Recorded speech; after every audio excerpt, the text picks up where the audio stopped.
concerned about some of those flavors. Avocado ice cream. I saw that. I do want ice cream now, though. Hey, it's hot enough out there that it wouldn't be a good melt. day for Yeah, I was gonna say it might melt. Like you'll literally be in a puddle in seconds. You're looking at the Nantahala Outdoor Center in Bryson City. Little cooler there than it is in the Charlotte area, where we have hot and humid conditions. They just are going to continue for the foreseeable future, unfortunately. That's right. And I tell you what, there are some cool spots around our area right now. Spots like Lancaster, Pageland, in the 80s right now, lower 80s because of storms. And I mean, they have been seeing a lot of heavy rain down in South Carolina here over the last hour or so. Even into some parts of Cabarrus County, Stanley County, we've seen a few downpours. Look at this beautiful cloud here. Nice little cumulus cloud bubbling up there in the heating of the day as we deal with the hot and muggy conditions. And when it comes to those pop-up storms, I like to compare it to boiling a pot of water. Think about when you're boiling water for your pasta. You got the bubbles bubbling up. That's the sign that the water is boiled and it's ready to start cooking your pasta. But here's the thing.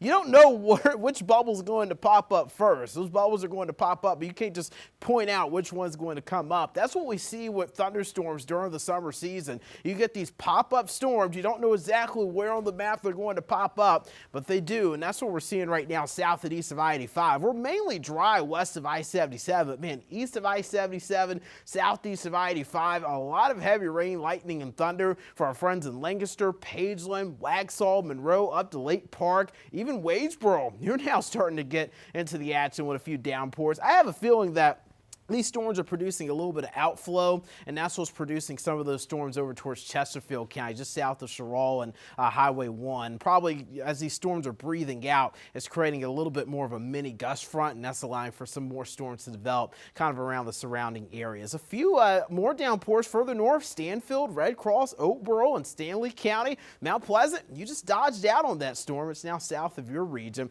And just a few smaller cells up towards southeastern Avery County, western Caldwell, and western Burt County here this evening. Look at how neat this is, though. Across the eastern U.S., you can just see these pop-up storms here really everywhere. Again, like that pot of boiling water. You've got these bubbles really bubbling up across much of the eastern U.S. with more widespread activity to the northeast with that cold front. That's where we're seeing a little bit more severe weather up towards New York and D.C. We do have this area of low pressure we're monitoring off the east coast of Florida. This area of low pressure, this cluster of storms, is going to find its way in the Gulf later this week, and the National Hurricane Center is monitoring that area of storms for maybe some tropical development within the next week here. It's a low-end chance right now.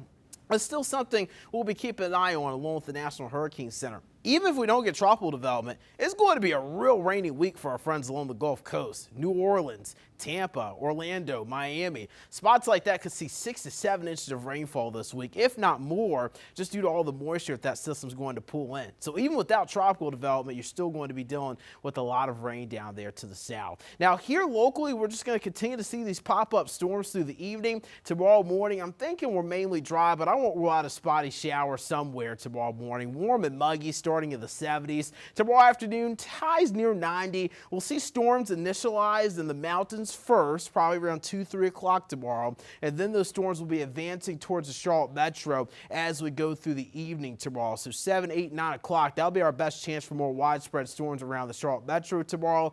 Wednesday, we start dry, and then Wednesday afternoon, more storms developing in the mountains. I expect those to try and move down towards the Charlotte Metro, maybe in time for the Charlotte FC game against DC United. We'll watch that for you Wednesday night. Storm threats out of these storms, again, heavy rain the main concern. Can't rule out locally gusty winds, though, and potentially some localized high water into a few areas with those heavier downpours. 97 in Charlotte, and it's just I was telling Morgan there, 84 in Lancaster, 88 Monroe, 87 Wadesboro. That's where they have more storms. We're at 93 at Shelby, 83 in Boone. Again, tonight we'll fall into the 70s, 60s for the mountains. Tomorrow, starting in the 70s, getting into the lower 90s. But again, towards Charlotte, I am expecting a better chance of storms here locally around the Charlotte Metro tomorrow evening. Charlotte FC, we'll have to watch that Wednesday night for a few more storms. Less storms for the latter half of the week, but we'll still have that summertime pattern with those mid-90s into the weekend, Morgan. Queen City News Plus. Just search Queen City News on your smart TV's app store.